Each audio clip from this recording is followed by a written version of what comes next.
महापालिका निवडणुकीसाठी प्रभाग क्रमांक 7 मधून शिवसेना जिल्हा प्रमुख अमोल शिंदे आणि युवा नेते अनिकेत पिसे यांच्या प्रचारार्थ गुरुवारी पदयात्रा काढण्यात आली आहे।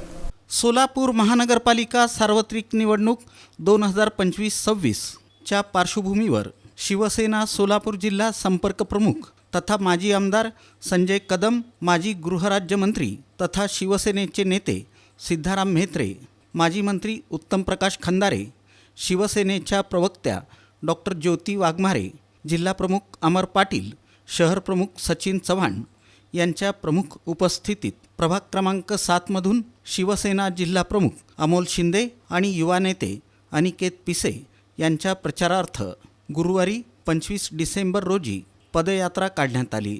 थोरला मंगळवेढा तालीम इथं श्री गणेशाच्या पूजनानं पदयात्रेला प्रारंभ झाला। या पदयात्रेत शिवसेना, युवासेना, महिला आघाडी, कामगार सेना, विधी सेवा समिती, अंगीकृत सर्व संघटना, पदाधिकारी तसंच शिवसैनिक, थोरला मंगळवेढा तालीमचे सर्व सदस्य, संकेत परिवाराचे सर्व सदस्य, अमोल शिंदे मित्र परिवार मोठ्या संख्येनं उपस्थित होता।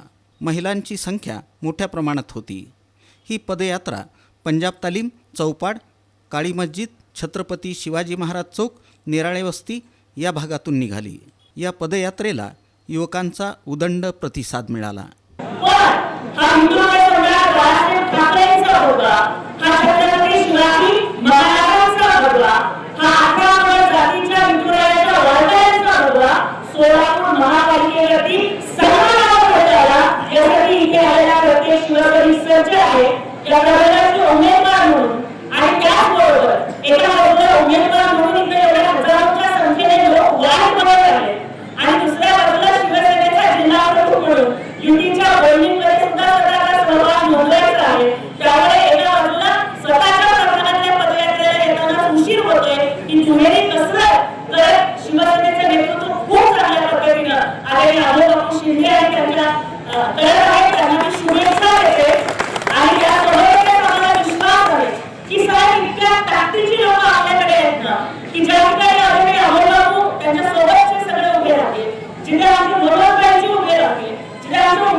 महानगरपालिकेसाठी प्रभाग क्रमांक 7 मधून मी शिवसेना पक्षाचा उमेदवार म्हणून आज प्रचाराला सुरुवात करत आहे।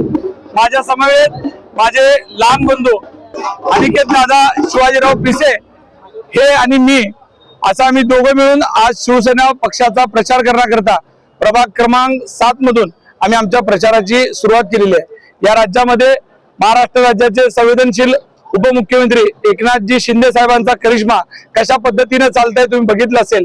लाडक्या बहिणींचा लाडका भाऊ म्हणून तरी ज्या पद्धतीने या महाराष्ट्रामध्ये सर्वांमध्ये विश्वासार्हता मिळवली आहे त्याचा हा प्रतिसाद आहे। मला आज प्रभाग क्रमांक 7च्या सर्व नागरिकांचं मनापासून धन्यवाद मानावं लागेल की एका मेसेजवर आज प्रचार रॅलीमध्ये मोठ्या प्रमाणामध्ये माझ्या माता भगिनी, वडीलधारी मंडळी, युवक मित्र, महिला या सगळ्यांनी प्रचंड प्रतिसाद देऊन प्रभाग क्रमांक 7 मध्ये जे काही धनुष्यबाणा चिन्हावरती 4 उमेदवार असणार आहेत त्या 4ही उमेदवाराला निवडून आणण्याची जबाबदारी या प्रभागातील सर्व आमचे शिवसैनिक अतिशय ताकदीने पेलतील असा मला विश्वास